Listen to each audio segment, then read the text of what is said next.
وہ ایک गुनाहगार बनी इसराइल की उसकी कहानी मौजूद है कि वो आया और नेकोकार से उसने कोई बात की तो उसने उसको झटक दिया, और वो इतना नेकोकार था जब वो चलता था तो बादल उसके ऊपर साया करता था। अल्लाह ने उसको इतना नवाजा हुआ था, लेकिन गुनाहगार को देख करके उसके अंदर नफरत के जज्बात पैदा हुए। उसने कहा मेरे से बात ना कर, पीछे हट जा। अल्लाह अकबर। तो वो बेचारा बड़ा रोया कि मालिक मैं इतना गुनाहगार हूं कि तेरे पाक बंदे मुझे अपने पास बिठाने के लिए भी तैयार नहीं। दिल टूटा, शिकस्तगी पैदा हुई। कहा लेकिन मालिक तेरी मर्जी, और वापस पलटा। लेकिन जब वापस पलटा तो वो बादल का साया जो उस नेकोकार पे था, वो साया इस गुनाहगार के सर पे आ गया। तो वो करम नवाजी जिस पे फरमा दे, उसके सारे बंदे हैं। तो अल्लाह को जो है वो तकब्बर की नेकी नहीं, वो गुनाह जिसके बाद इज्ज पैदा हो, अल्लाह को वो पसंद है। वो गुनाह जिसके बाद तौबा के जज्बात उभरे, बंदे को शर्मिंदगी का एहसास हो। तो मत ऐसे बने कि 4 नमाजें पढ़ लें तो सब बेनमाजियों को हकीर जानने लग जाएं। थोड़ा सा काम कर लें, सदका और खैरात कर लें तो बाकी मालदारों को हकीर जाने लगे। आपको दीन के काम की तौफीक मिल गई है तो आप दीन के ठेकेदार बन के बैठ जाएं कि मैं इतना बड़ा जलसा करवाया, अब मेरे अलावा तो कोई यहाँ मुसलमान नहीं रहता, मैं ही सबसे बड़ा आशिक़ रसूल हूँ और मैं ही सबसे बड़ा मुसलमान हूँ। ना, ऐसा ना कीजिए। अल्लाह ने आपको तौफीक दी, आपने लोगों को दावत दी, पता नहीं किस आने वाले पे कितना करम हुआ है। ये तो उनकी रहमतें हैं, वो जिस पे चाहे जैसे चाहे बरस जाएं।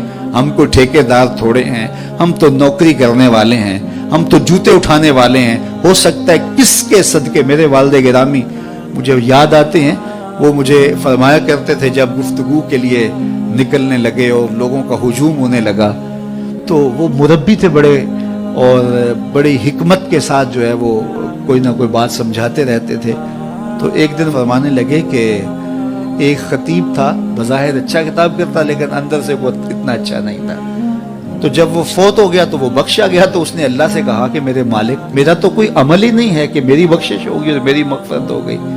तो फरमाया कि हाँ हम तुझे जानते हैं, लेकिन एक दिन तू कहीं वाज कर रहा था, मेरा एक बंदा बैठा था, उसको पसंद आ गया, मैंने उसके सदके तेरी मग़फ़िरत फरमाई। उठ फरीदा सुत्या ते मेला वेखण जा, उठ फरीदा सुत्या ते मेला वेखण जा, वत कोई बख्शिया मिल जावे ते तू ही बख्शिया जा।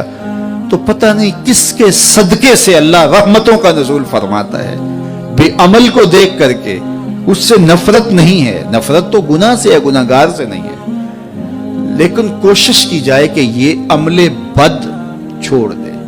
अल्लाह अकबर। एक जनाजा गुजरा और वो जनाजा किसी गैर मुस्लिम का था, तो चश्मान रहमत में आंसू आ गए। तो सहाबा ने पूछा कि हुजूर ये यहूदी है या ईसाई है? कोई उसका जो मजहब था वो बताया। तो फरमाया कि मुझे इस बात पे अफसोस आया कि ये इस्लाम नहीं ला सका और कुफर की हालत में मर गया। तो अगर ये इस्लाम लाता और जो है वो जन्नत की राहों का मुसाफिर होता तो कितना अच्छा। ये उसके साथ भी हमदर्दी है। तो अल्लाह की मखलूक, ये जन्नत के अकेले ठेकेदार बनने की कोशिश ना करें कि मेरे अलावा कोई जाए ही ना, जन्नत के दरवाजे पे मैं बैठ जाऊंगा किसी को, ये ज्यादती है। मेरे तो आला हजरत ने ये कहा था, एक मेरा ही रहमत पे दावा नहीं, शाह की सारी उम्मत पे लाखों सलाम।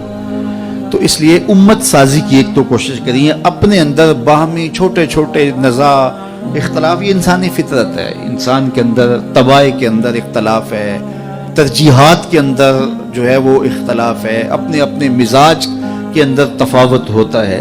तो ऐसा ना हो कि छोटी छोटी बातों से आप जो है वो उम्मत को फाड़ चीर के रख दें, नहीं, बल्कि उम्मत का जो तसव्वुर है उसको कायम रहना चाहिए। तो गुनाह के बाद जब इंसान के अंदर नदामत का इजहार होता है, वो जो आंसू टपकते हैं, बंदा अपने आप को छोटा समझता है, मैं इतना गुनाहगार, मैं पापी, मैं मुजरम, मैं मैला अथरू। जब वो अपने आप को देखता है कि मैं इतना बुरा शख्स हूं, तो फिर अल्लाह की रहमतें उसके ऊपर मुतवज्जे होती हैं। तो उसको पसंद है कि जब बंदे उसके हुजूर आजिज़ी करते हैं, उसके हुजूर माफी मांगते हैं, तो मत किसी को हकीर जानना कि ये गुनाहगार है, न जाने उसका अंजाम क्या हो। कितने गुनाहगार उनका आखिर अच्छा हो जाता है, कितने नेकोकार उनका आखिर अच्छा नहीं होता। इन्नमल आमालु बिल खवातीम, वो थी तो फाहिशा औरत لیکن ایک کام کیا کہ ایک کتے کو پانی پلا دیا، اپنے دوپٹے سے جوتا باندھ کر کنویں میں لٹکایا اور اس کو پانی پلا دیا۔ حدیث پاک میں آتا ہے اللہ اس کے صدقے سے اس کی خطائیں معاف فرما دے۔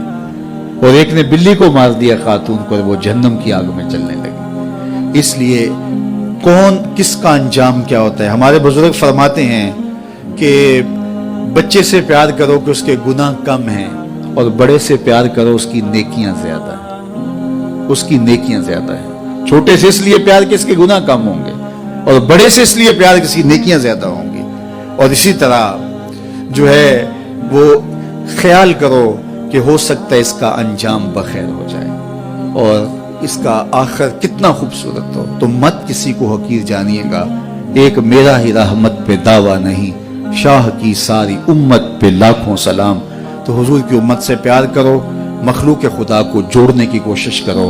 اور آقا کریم علیہ الصلوۃ والسلام نے یہ جو امت کا تصور دیا اور کہاں کہاں سے لا کے کہاں کہاں کے افراد کو ایک گروہ میں، ایک جماعت میں اور ایک امت کے اندر پرویا، ایک لڑی کے اندر پرویا، اس امت کو امت ہی رہنے دیا جائے۔ اللہ مجھے آپ کو اپنی پناہوں کا حصار عطا کرے۔